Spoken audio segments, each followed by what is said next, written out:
The 21st century thus far has produced some of the best quarterback classes from the NFL draft, but it's also produced some of the absolute worst. Today we'll go over some of the worst quarterback draft classes from the 21st century, beginning with the 2002 NFL draft. First choice in the 2002 NFL draft, the Houston Texans select David Carr. Third choice in the 2002 draft, the Detroit Lions select Joey Harrington, quarterback from Oregon.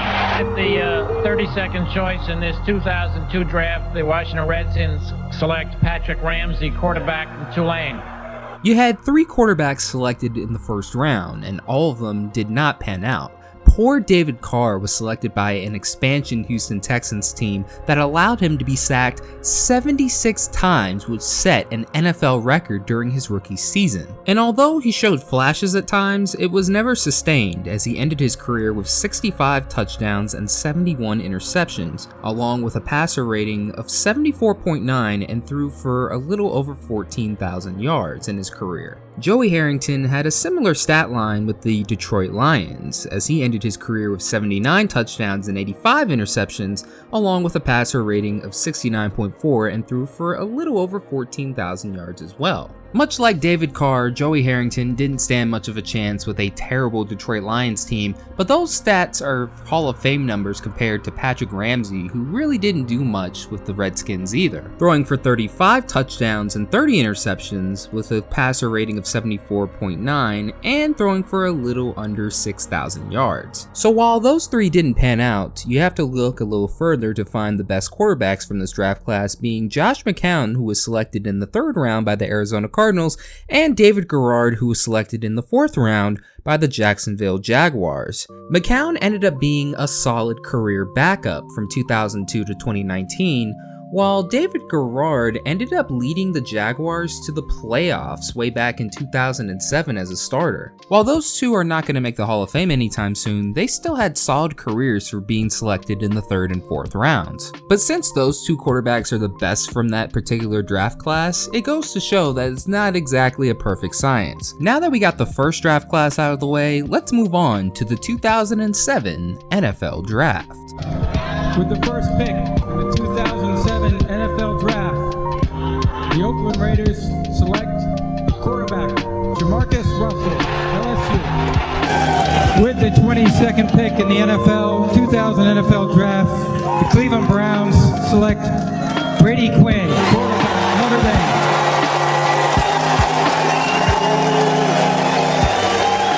Much like the earlier first-round quarterbacks we talked about, both Jamarcus Russell and Brady Quinn were viewed as the future of their respective franchises, but ultimately did not live up to the hype, not even close. Jamarcus Russell is arguably the biggest bust in NFL history, as the former first overall pick finished his career with a little over 4,000 yards passing, and with 18 touchdowns along with 23 interceptions with a passer rating of 65.2. Although his career didn't work out being selected first overall for a variety of reasons both on and off the field, when asked about his bust label today, he has fully embraced it. Must have been the best to be the biggest, right?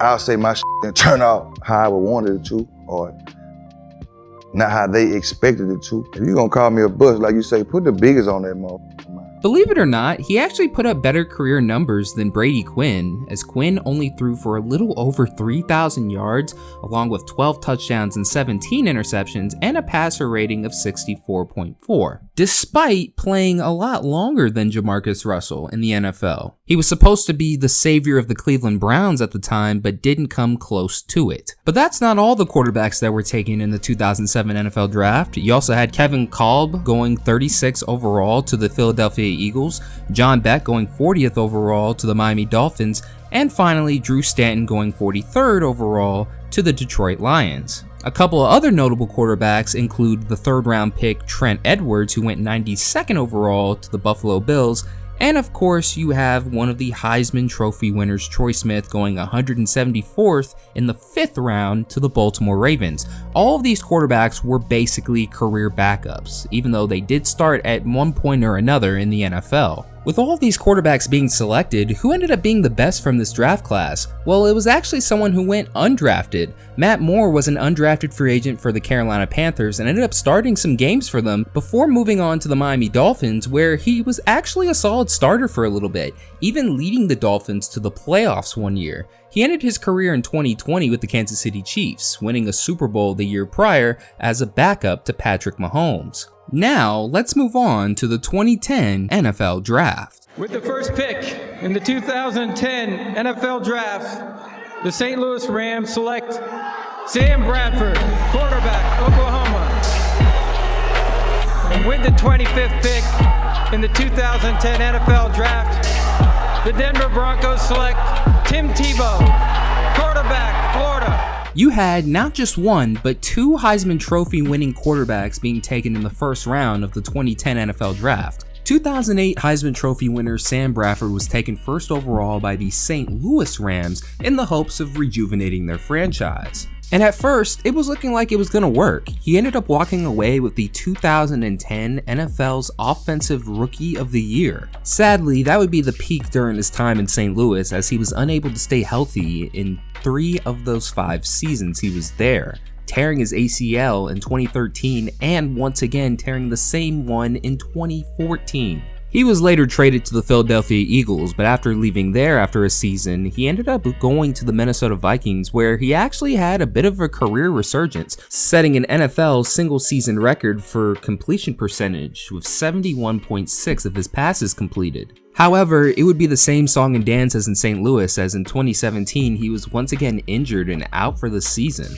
After playing one season with the Arizona Cardinals, Sam Bradford retired with 103 touchdowns, 61 interceptions, a little over 19,000 yards thrown, and a passer rating of 84.5. Now for the 2007 Heisman Trophy winner Tim Tebow, he had no business being selected in the first round. But then, when he started playing in 2011, miracles kept happening. The Broncos kept winning and winning and winning despite Tim Tebow's horrible play at quarterback. The entire country was taking notice, and everybody started Tebowing in 2011. He was even able to somehow lead them to the playoffs that season, and even won a game against the Pittsburgh Steelers in the wildcard round.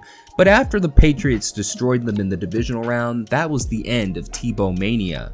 Once Peyton Manning was signed by the Broncos, they sent him packing to the New York Jets, where he was really one of those gadget players, and after 2012, he never saw the NFL regular season again, spending his time on practice squads in New England, Philadelphia, and even at one point in Jacksonville as a tight end. His brief stint in the NFL ended with 17 touchdowns, 9 interceptions, thrown for a little under 2,500 yards, and a passer rating of 75.3. Some other notable quarterbacks taken in the 2010 NFL Draft include Jimmy Clausen in the second round, who went 48th overall to the Carolina Panthers, and Colt McCoy in the third round, who went 85th overall to the Cleveland Browns. Clausen started a few games on a terrible Carolina Panthers team that went 1-15 before they drafted Cam Newton the following year, and Colt McCoy started on the Cleveland Browns for a few seasons before moving on and becoming a career backup. Now, let's move on to the 2013 NFL Draft. With the 16th pick in the 2013 NFL Draft, the Buffalo Bills select E.J. Manuel, quarterback, Florida State. With the 39th pick in the 2013 NFL Draft, the New York Jets select Geno Smith, quarterback, West Virginia. E.J. Manuel was the only quarterback taken in the first round of the 2013 NFL Draft by the Buffalo Bills. After a hell of a career at Florida State, he just couldn't transition that type of success to the NFL. He only started 17 games in 4 seasons for the team, racking up career numbers of 20 touchdowns and 16 interceptions, throwing for a little over 3,500 yards and a passer rating of 77.1. For Geno Smith, it was looking like he was going on the same career trajectory as E.J. Manuel, but he actually ended up becoming a late bloomer. After 4 underwhelming seasons as a New York Jet in which he threw 21 interceptions his rookie year, his Jets tenure ended with a broken jaw at training camp, which led to him losing his job, one of the many reasons he lost his job, and it was looking like he was about to become a career backup after brief stints with the Giants and the Chargers, before moving on to the Seattle Seahawks, where he took over after Russell Wilson's departure. They wrote me off, I ain't right back though. That's the problem. I ain't right back. Let's go. He's been the starter ever since 2022, and as of this upload, he has thrown for over 4,000 yards in 2 of the past 3 seasons. It's safe to say his career is far from over. And the last notable quarterback selected in this draft went 73rd overall in the 3rd round to the Tampa Bay Buccaneers, that being Mike Glennon, who, just like a lot of the quarterbacks on this list, went on to become a career backup, but did have some glimpses as a starter earlier in his career. And for our final draft class on this list, we have the 2022 NFL Draft. It says a lot when the best quarterback from this draft class ended up being Mr. Irrelevant. That's right, Brock Purdy was the final pick selected in this draft, and let me just say, he has gone on to do quite a bit so far in his short career. He's about to get a massive extension, while the rest of the quarterbacks on this list are going to probably be career backups.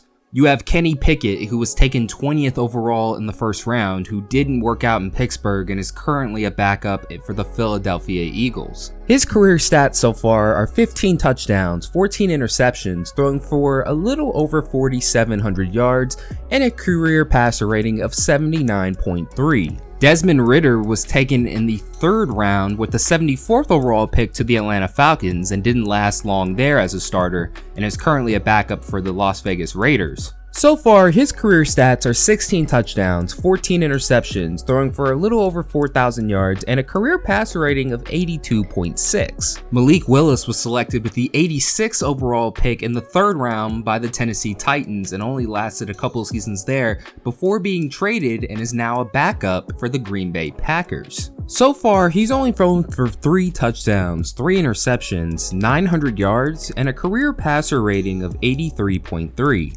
Matt Corral was supposed to be a sleeper pick in the 3rd round with the 94th overall pick by the Carolina Panthers, but unfortunately it didn't work out too much there. While he hasn't seen any regular season action in the NFL, he has played for the Birmingham Stallions of the UFL, and will once again be doing so in 2025. Bailey Zappi went 137th overall in the 4th round to the New England Patriots, and was actually competing for their starting job for a little bit there. But after a couple of seasons there, he was let go and has since been shipped as a backup to the Cleveland Browns. His stats are 12 touchdowns, 14 interceptions, throwing for a little over 2,000 yards, and a career passer rating of 76.